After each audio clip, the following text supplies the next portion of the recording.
The announcement board at Lone Star Field read National Youth Baseball Championship Dallas, Texas in letters tall enough to be seen from the parking lot. Flags snapped in the dry June wind. The smell of fresh-cut grass and concession stand mustard mixed in the heat. 3 cameras on telescoping arms swept the field from above. Somewhere behind the dugout, a production crew monitored a live signal that was feeding into screens across the country. Michael Carter did not look at the cameras. He stood at the edge of the dugout in a gray jersey that had been washed so many times the number on the back had faded to a ghost. No sponsor logo. No Academy crest. The stitching at his left shoulder had started to unravel 2 seasons ago, and he had sewn it himself, badly, with black thread that didn't match. He was 32 years old, and he had the hands of someone who repaired industrial machines for a living broad across the knuckles, slightly calloused at the base of each finger, the kind of hands that absorb vibration rather than transfer it. He watched Ryan Blake take his warm-up swings at the far end of the field. Ryan Blake was 19 and built like a promise. 6'2", 190, shoulders carved by 3 years of elite program weight training. His jersey was white and clean. His batting helmet had a gloss finish. Every swing he took produced a sound, a deliberate, economical crack of wood-cutting air that made the scouts in the upper bleachers tilt forward on their clipboards. Ryan Blake had not been struck out in 41 appearances. Not once. Not by anyone. Michael watched him for 40 seconds without blinking. Then he turned to find Coach Bradley Holt. Holt was standing near the equipment table with 2 assistants and a man in a blazer whom Michael didn't recognize. Holt was broad-shouldered, silver-haired, with the kind of permanent tan that comes from decades of standing on sunlit fields. He had run the Harrington Elite Academy program for 11 years. He wore a headset he never seemed to actually speak into. He held a clipboard that was more prop than tool. Michael walked toward him directly. "Coach." Holt turned. He looked at Michael the way you look at a door-to-door salesman who has somehow gotten past your front gate. "Carter." His voice carried the flat patience of a man who had already categorized this conversation as a waste of time. "Put me in," Michael said. "I can strike him out in 3 pitches. The 2 assistants glanced at each other. The man in the blazer stopped pretending to look at his phone. Holt's expression didn't change for a full 3 seconds. Then, slowly, the corners of his mouth lifted. Not in warmth, in the particular way that powerful men smile when something has amused them without requiring any real thought. "You?" he said. 3 pitches, Michael said. Same volume, same pace, like he was reading a measurement off a dial. Holt turned to his assistants. He didn't need to say anything. One of them was already suppressing a grin. The other looked at the ground, which was worse. "Carter," Holt said, turning back. "Ryan Blake has a 412 average against the top 25 programs in the country. He has faced 7 pitchers with sub-2. 0 ERAs this season. He has not been struck out in 41 at-bats." He paused. "And you think you're going to do it in 3 pitches? This field," Holt said, and his voice dropped just slightly, enough to carry without being shouted, "is not for people like you." A ripple of laughter moved through the area near the dugout. A few parents in the adjacent stands caught the exchange and leaned to repeat it to the people beside them. One of the camera operators, following on instinct, zoomed to Michael's face. The screen behind home plate, the one that displayed real-time stats and lineup cards, was also being fed to the live stream. The graphic at the bottom of the frame identified him. Michael Carter, Independent, Dallas, TX. No academy, no sponsor. Michael did not look at the camera. He did not look away from Holt. He did not adjust his expression. He stood with his hands at his sides and his weight evenly distributed and his jaw set. And for a moment, the laughter around him sounded very far away, the way wind sounds when you are already inside the task. He said, "Put me in." Holt looked at him for another moment. Then he turned back to his clipboard. "You're in the rotation," he said. "Last slot. You'll get your innings." It was not a concession. It was a dismissal. Michael nodded once and walked back to the far end of the dugout. He sat down and pulled a narrow, water-stained notebook from the inside pocket of his equipment bag. He did not open it. He set it on his knee and rested his right hand on top of it. The crowd was still laughing somewhere in the middle distance. He closed his eyes for 3 seconds. Then he opened them and watched Ryan Blake take his warm-up swings. The Harrington Elite Academy facility occupied 12 acres in a North Dallas suburb where the lots were large and the streets were named after colonial-era generals. The main building had a fitness center with a sports performance lab, a film room with stadium-style seating for 20, a hydrotherapy suite, and a cafeteria that served meals designed by a contracted sports nutritionist.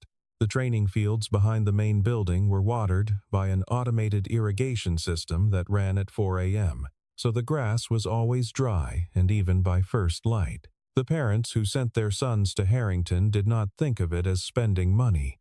They thought of it as investing in a particular kind of future, the kind where every door opens from the inside. Michael Carter grew up 11 miles south of that suburb, in a neighborhood where the streets were named after trees that had mostly been cut down. He and his father Earl had lived in a 2-bedroom house with a chain-link fence and a side yard that was technically too small to use as a practice field, but that they used anyway, driving a stake into the ground at 60 feet, 6 inches, and wedging a square of plywood against the fence as a backstop.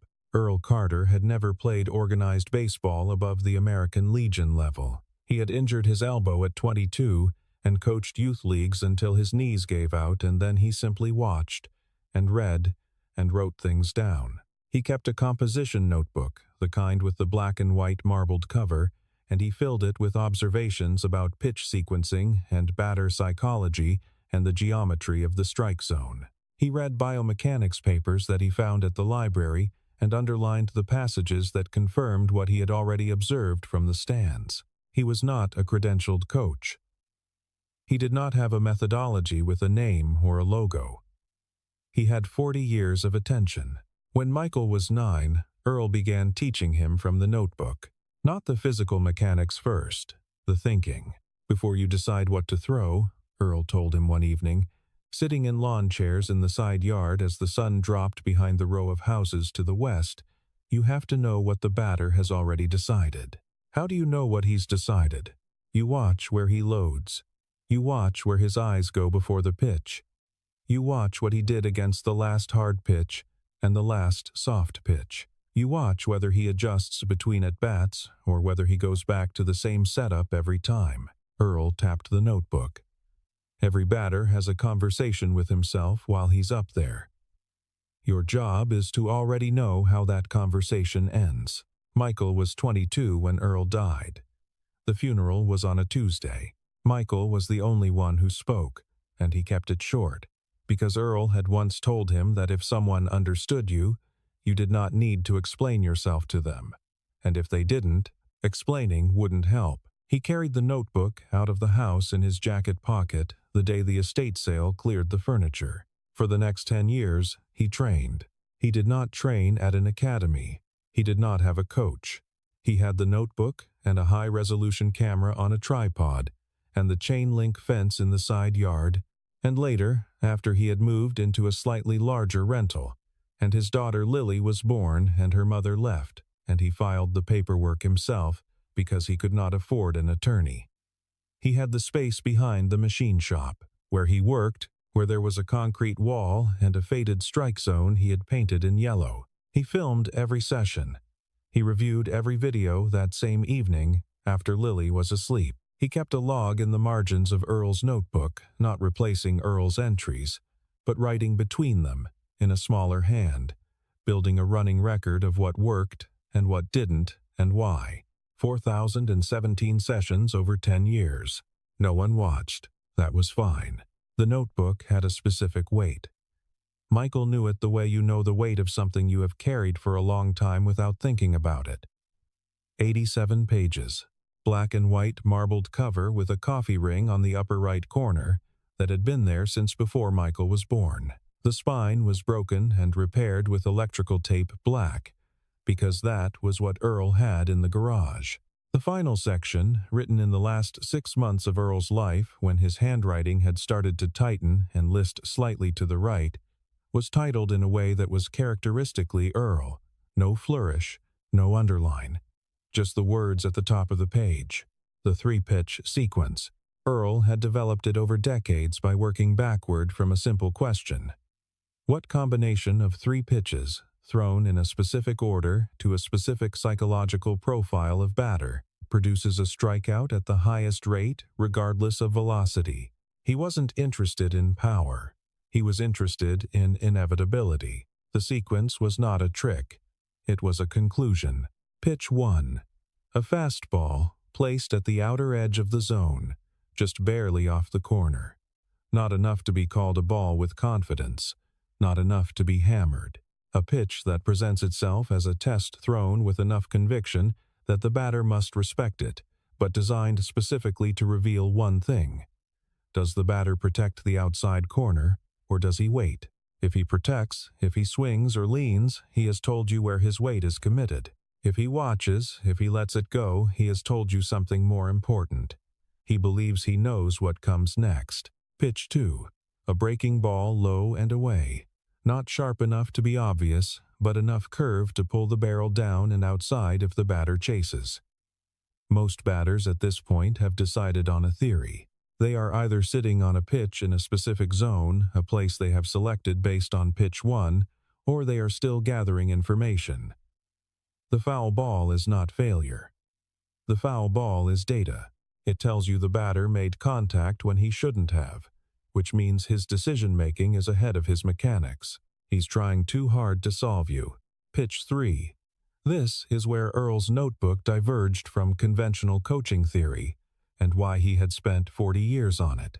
Pitch 3 is not what the sequence suggests. Pitch 3 is what the batter has stopped expecting. Not the unexpected pitch.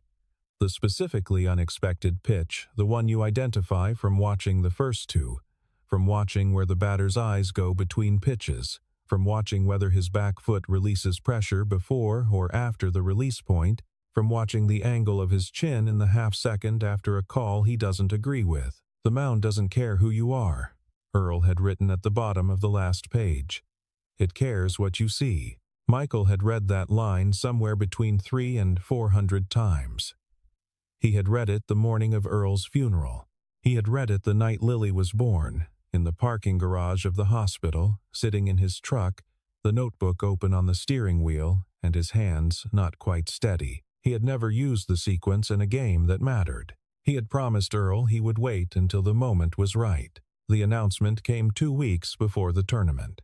The Whitmore Foundation, a private philanthropic organization with a history of funding youth athletic programs across the South, had selected the National Youth Baseball Championship as the vehicle for a landmark investment. The MVP of the tournament would be named a foundation ambassador. In that capacity, they would serve in an advisory role over the next 3 years as the foundation allocated its new endowment. The endowment was $100 million. The language in the press release was careful. The ambassador would not personally control the funds, but they would have meaningful input into the allocation committee's decisions, which programs received grants, which facilities were funded, which communities were prioritized. The foundation had a specific mandate this cycle: to direct resources toward underserved youth athletic communities. It was not a trophy, it was a position. The person who won the MVP award could meaningfully redirect the way resources moved through youth baseball for the next decade. Gerald Bradford had read the press release 4 times. Bradford was the executive director of the Harrington Elite Academy and, by extension, the principal figure behind 3 of the tournament's top-ranked programs. He was 51, with the compressed energy of someone who had spent 20 years being the smartest person in rooms that weren't quite smart enough to challenge him. He had a handshake deal with a major sporting goods manufacturer that was contingent on Harrington's continued championship dominance. He had a book in the final stages of editing, The Harrington Method, How Elite Training Shapes Champions, that was scheduled for release the following spring. He needed Ryan Blake to win, not because he particularly liked Ryan Blake, because Ryan Blake's numbers were the empirical backbone of the Harrington method. Because the book's central thesis, that systematic, resource-intensive training produced outcomes that raw talent alone could not, required Ryan Blake to be standing on the right side of every statistical column when the season ended. Bradford had built a very particular kind of argument about how talent develops. He could not afford for that argument to be interrupted by a single dad with a faded jersey and no institutional affiliation. He opened his laptop and began composing an email to his attorney. The subject line was, Tournament Eligibility Independent Entrance Documentation Review. Michael was assigned pitcher slot 12 of 12. He would not be on the mound until the final innings of the tournament's preliminary round, if the situation required it. In practice, this meant he might not pitch at all. The structure of the competition favored programs with deep rosters and strategic pitching rotation programs that could preserve their best arms for the decisive moments while using earlier slots to wear down opposing lineups. Slot 12 was the position you gave someone when you were satisfying a technical requirement, not when you believed in the result. He accepted it without comment. What he did not know, until his phone rang at 11:40 on the Wednesday before the tournament opened, was that he had come within 48 hours of being removed from the roster entirely. The call was from a man named Pete Sanderson. Sanderson was the assistant director of field operations for the tournament, a title that meant, in practical terms, that he managed the logistics that the head director Bradley Holt preferred not to touch directly. He was 60 years old, had played AAA ball for 4 years before an arm injury ended his career, and had been doing administrative work in youth baseball ever since. He had a daughter who played softball. He had a granddaughter who was learning to throw. He told Michael, in a voice kept deliberately flat, that a documentation challenge had been filed against his enrollment. The challenge cited discrepancies in his independent registration paperwork, specifically a question about the minimum age of participants a pitcher had faced during the preceding qualifying season. The rules allow independent entrants who've competed in qualifying events with a minimum age bracket of 14 and above, Sanderson said. The challenge argued your qualifying record included competition against players in a mixed age bracket. Michael was quiet. I looked at your records, Sanderson said. All your qualifying appearances were against 14 and up rosters. Everyone. The challenge doesn't hold. Who filed it? Sanderson was quiet for a moment. That's internal information. Pete, I can tell you it was filed through an attorney's office.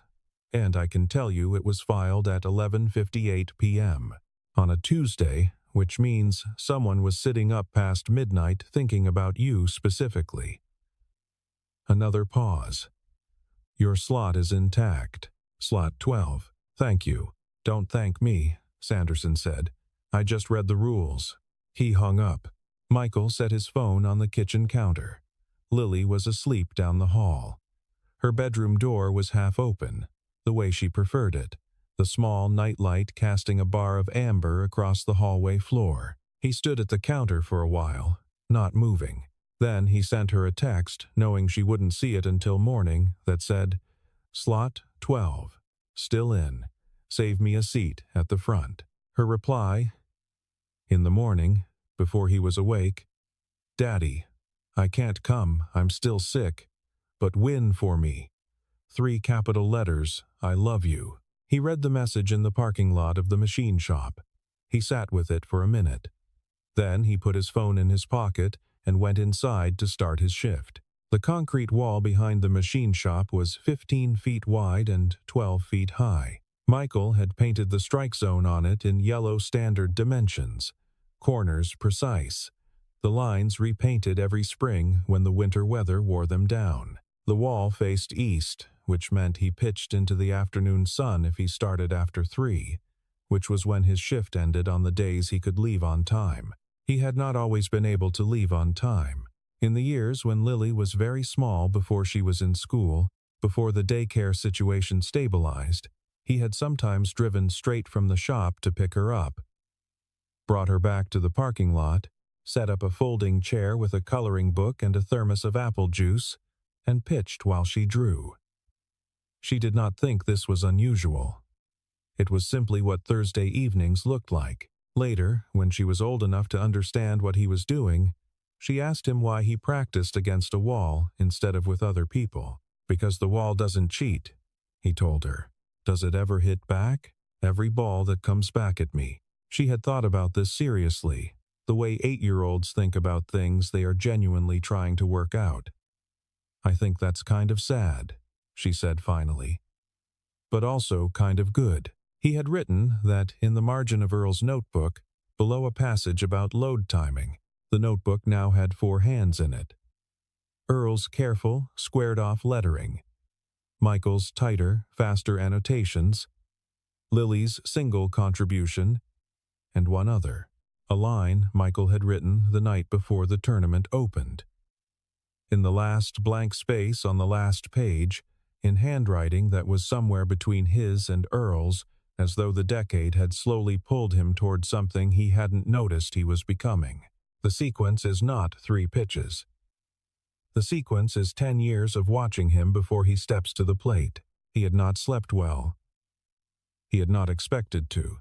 The fastball he was throwing now hit the outside corner of the painted zone at a consistent rate that would have placed it in the top 30% of pitchers at the collegiate level. Not elite, but honest and repeatable. His curveball dropped late and sharp, the result of a grip adjustment he had spent 8 months developing after watching video of himself from behind the release point and realizing his wrist was breaking too early. His changeup was the one Earl had specifically notated. The changeup that looks like a fastball for the first 50 feet is not about deception. It is about timing. You are not trying to fool the batter's eyes. You are trying to arrive before his decision has a chance to change. Michael had thrown that changeup 4,017 times against the concrete wall. He could throw it in any count, in any sequence, with his full weight behind it, or with nothing but his arm and shoulder. He could throw it left-handed if he needed to. Though left-handed, it went about 12 inches wide and was more art project than pitch. He could throw it when he was tired, when he was cold, when his shoulder ached from a 10-hour shift, when Lily had been sick through the night and he had slept 40 minutes in the recliner next to her bed. He could throw it when he was afraid. He knew because he had done it afraid, many times. The game situation, when Michael finally walked to the mound, was this. Bottom of the 6th, runners on first and second, 1 out, the score 4, 1 inch favor of the opposing program. His team assembled from independent entrants and smaller affiliated programs. A roster that had been seeded last in the bracket, had fought hard and lost ground steadily, the way outmatched teams do when they refuse to quit, but lack the depth to sustain pressure across 6 innings. The crowd, which had been generous and loud for the earlier matchups, was settling into the comfortable mathematics of an expected outcome. Michael did not acknowledge the crowd. He did not acknowledge the 2 camera operators who had tracked him from the dugout. He walked to the mound with his glove under his arm and the notebook in the equipment bag he had left in the dugout. He had not looked at the notebook in 2 hours. He did not need to. He had the notebook the way you have a language once you've been dreaming in it. He faced the first batter. 3 pitches. Strikeout. The crowd, mid-conversation, went slightly quieter. He faced the second batter. 3 pitches. Strikeout. The crowd went more quiet. He faced the third batter, who worked the count to 2, 1 before a changeup caught the outside edge on a call that could have gone either way. The batter turned to argue with the umpire and thought better of it. He walked back to the dugout with the look of someone who cannot explain precisely what just happened to them. 3 up, 3 down. 9 pitches. No runs, no damage. The statistician in press row, a woman named Darlene Voss, who had covered youth and collegiate baseball for 17 years, and who had an exceptionally well-calibrated ear for the difference between normal crowd quiet and the quiet that means something, wrote in her notes. "Who is this guy?" She underlined it. In the equipment area behind the third baseline, Ryan Blake had stopped reviewing his own at-bat footage. He was watching Michael walk back to the dugout. His expression was closed and professional, but his eyes did not move to something else. He said to the player beside him, "What's his name?" "Carter." "Independent." "Nobody from anywhere." Ryan Blake nodded slowly. He picked up his phone and typed something into a search field. There were no results, no highlight packages, no academy profile, no recruiting page. No statistics aggregator had his numbers in a database. The search returned nothing but a machine shop in South Dallas with 4 reviews on a business directory, 2 of which mentioned a guy named Mike who fixed compressors. Ryan Blake put his phone down. He picked it back up. He typed something different into the search field. He found 43 minutes of unedited practice footage that Michael had uploaded to a plain video account 3 years ago and never deleted. Apparently not thinking anyone would look, he watched it for 11 minutes. Then he sat very still for a while. The formal challenge arrived by email to the tournament director's office at 2:17 p.m. It was submitted through the same attorney's office as the previous filing. This one cited a different regulation, a provision in the tournament's participation guidelines regarding pitcher injury history disclosure. The argument was that Michael's enrollment documentation had not included a complete record of a shoulder injury he had apparently sustained 8 years ago and reported to a physical therapist during a single appointment. The challenge requested an immediate suspension of his pitching eligibility pending review. The tournament paused. Michael sat in the dugout while the officials conferred near the field entrance. He did not pace. He did not check his phone. He did not speak to the other players around him, though one of them, a 20-year-old named Daniel Pruitt who had driven from Abilene and slept in his car the first 2 nights to save on lodging, sat down next to him and said, quietly, "This is bull." "Yeah," Michael said. "They scared of you." "Probably." He pulled the notebook from his bag. He held it in both hands without opening it. He looked at the painted foul line at the edge of the dugout, steps the thick, white line, crisp against the red dirt. He opened to the last page. He read the line he had written the night before. Then, in the narrow space below it, with a pen he took from his shirt pocket, he wrote in letters so small they barely fit. "They can take the field. They cannot take what I know." He clicked the pen closed. He put the notebook back in the bag. Across the field, in the officials' area near the home plate entrance, Pete Sanderson was on the phone with a man named Arthur Keene. Keene was 83 years old, a former professional pitcher, a member of the Baseball Hall of Fame since 1994, and in a role that most people had forgotten, he held an honorary arbitrator for tournament eligibility disputes, a position the governing body had created 15 years ago as a gesture of institutional respect and which had never actually been invoked. Sanderson had invoked it. Keene listened to the summary of the challenge for about 90 seconds. Then he said, "A shoulder appointment from 8 years ago that resulted in no diagnosis and no treatment restriction? Correct. Is the pitcher currently cleared to compete? Full medical clearance. Is there any provision in the guidelines requiring disclosure of non-restricting medical consultations? Not that I can locate. Then the challenge has no basis," Keene said. "Tell them I said so." "I will. And Pete." A pause. "Let the man pitch." The officials reconvened. The ruling took 4 minutes. Bradford, who had been standing at the edge of the field behind the first baseline fence, watched the conference break up and read the result in the way Sanderson walked purposeful, returned to task, not looking in Bradford's direction. Bradford folded his arms. He said nothing. He watched Sanderson cross the field toward the dugout. When the announcement came over the field PA that the challenge had been dismissed and play would resume, the crowd responded with a sound that was not quite cheering and not quite booing. It was the sound of people who had been paying closer attention than anyone expected, who had begun to understand the shape of what they were watching. A few people began to clap, then more. By the time Michael walked back to the dugout entrance, there were enough of them that it registered as applause, unorganized and irregular, the kind that means something precisely because it was not planned. The situation when Michael was called to the mound in the final inning was exact enough that it almost felt constructed. His team had rallied. Not dramatically, not with a grand slam or a hero moment, but in the way that teams sometimes find in the eighth inning when they have nothing left to lose and can play loose for the first time all day. 3 singles, a fielding error, a sacrifice fly, another single. The score had closed to 4-3. Runner on second, 2 out. Ryan Blake stepped to the plate. The crowd, which had been building energy for 20 minutes, pulled back into itself at the sight of him. Not quiet electric, the specific tension of people who knew they were watching something that would resolve in one direction or the other and could not look away. Blake took his stance. He was everything the reputation said.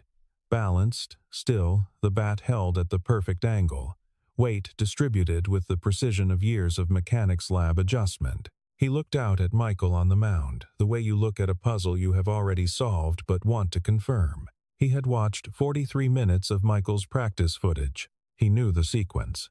Michael looked in at his catcher, a stocky 24-year-old named Tommy Reyes, who had caught for independent programs for 3 years, and who was, to his credit, an excellent reader of situations. Reyes gave the sign. Michael shook it off. Reyes paused. Gave a different sign. Michael shook that one off too. Reyes sat back slightly. He gave a sign Michael had not used in the entire tournament. Michael nodded. Pitch 1. He came set.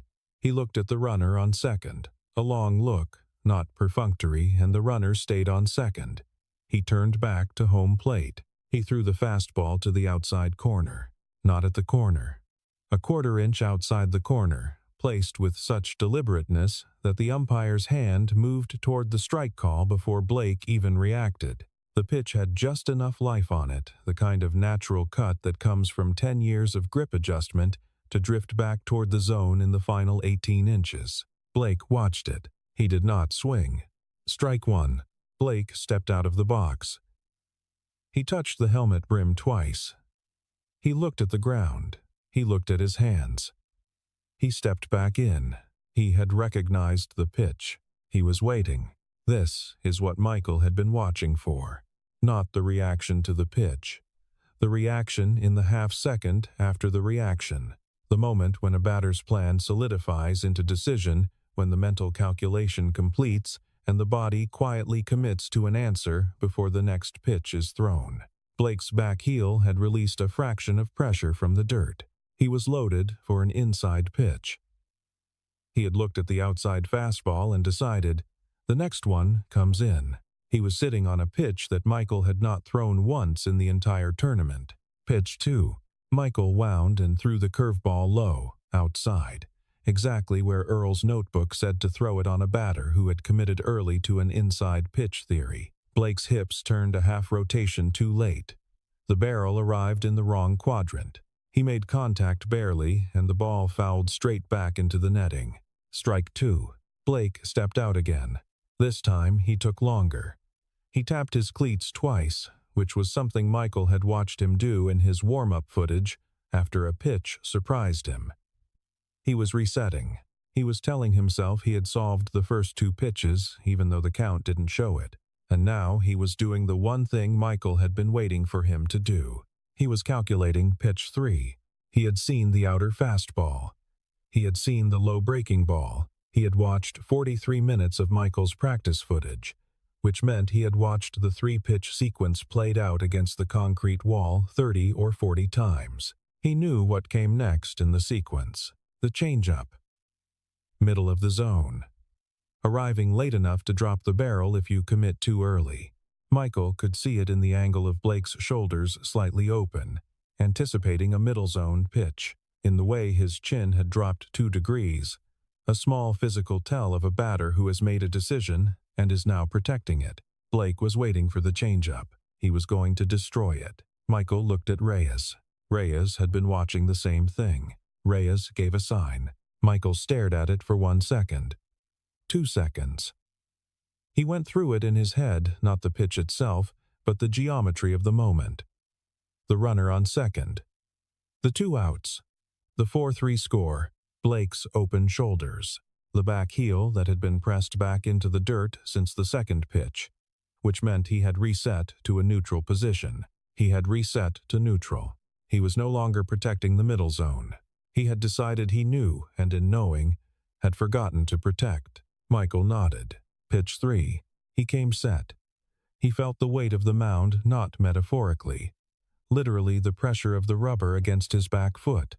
The slight give of the clay that had dried unevenly over 6 innings. He breathed once, slow, the way Earl had taught him. The mound doesn't care who you are. He threw, not the changeup. Not the inside pitch Blake had abandoned. A fastball, the same grip, the same arm path as pitch 1 but placed to the corner Blake had left open. The far edge of the outside corner. A corner that is almost impossible to defend from a neutral stance because it requires the hitter to reach against the natural arc of their stride. The ball left his hand and traveled the 60 feet and 6 inches in a time that Michael would not be able to recall afterward because he was not watching the ball. He was watching Blake's front foot. The front foot loaded, committed, began to stride, and the stride was wrong. A fraction wide. The weight moving toward a pitch in a location that was not where this pitch was going. The swing was enormous. Full rotation, everything committed. It was beautiful, and it was early, and it hit nothing. Strike 3. The umpire's arm swung. Reyes was already on his feet. Michael stood on the mound. The crowd did not make noise immediately. There is a particular kind of silence that falls in the fraction of a second between an event and the recognition of it, the moment when the thing that just happened has not yet become a story, has not yet become something that will be told and retold, and exists only as a fact in the air, clean and irreversible. That silence lasted approximately 1 second. Then the field became very loud. Michael's team won the game 5-4 on a 2-run single in the bottom of the 9th, that Michael watched from the dugout steps, with his hands folded, and his face doing the thing it did when he was trying to hold something in. Not grief, not quite joy, but something between them that doesn't have a clean name. He had his eyes closed when the final out was recorded on the other side of the field. He opened them when Tommy Reyes hit him on the shoulder. In the press area, Darlene Voss was already on her second page of notes. Her original notes, the ones that said, "Who is this guy?" with the underline, were going to appear in the piece she filed that evening, because sometimes the thing you write before you know anything is the truest thing you write. Gerald Bradford left the field before the final out. He walked to his car in the south lot and sat in it with the engine off for a while. His attorney had already called him twice. There were questions now, publicly, from 2 journalists who had apparently cross-referenced the timing of the documentation challenges with Bradford's registration as a legal contact for the Harrington program. Nothing had been proven, but the questions were in the air, and questions in the air are a particular kind of trouble for men who have built careers on the appearance of institutional authority. He would spend the next 3 weeks managing a story he had not anticipated needing to manage. At the field, Michael sat on the dugout bench with the notebook on his knee. Pete Sanderson found him there 20 minutes after the final out, when the rest of the team had moved to the outfield for photographs and the trophy presentation. Sanderson sat down next to him, not close, just nearby, a respectful distance. "The Whitmore Foundation rep wants to talk to you," Sanderson said. "When you're ready." "About what?" "The ambassador position. MVP vote was finalized 20 minutes ago." Michael looked at the notebook. He looked at the painted white foul line. He looked at the distance from the mound to home plate, 60 feet, 6 inches, a measurement he had covered 4,017 times in practice, and 1 time in the only moment that mattered. "Give me a few minutes," he said. Sanderson nodded and stood. He started to walk away, then stopped. Without turning around, he said, "Your old man would have liked that curveball in the second pitch, the late break." Michael looked up. Sanderson was already walking. The press conference was in a tent behind the first base line. It was smaller than Michael expected, 20 chairs, most of them full. A table at the front with 2 microphones and a podium that someone had placed there and then apparently decided was unnecessary. A woman from the Whitmore Foundation named Catherine Aldrich explained the ambassador role and its responsibilities.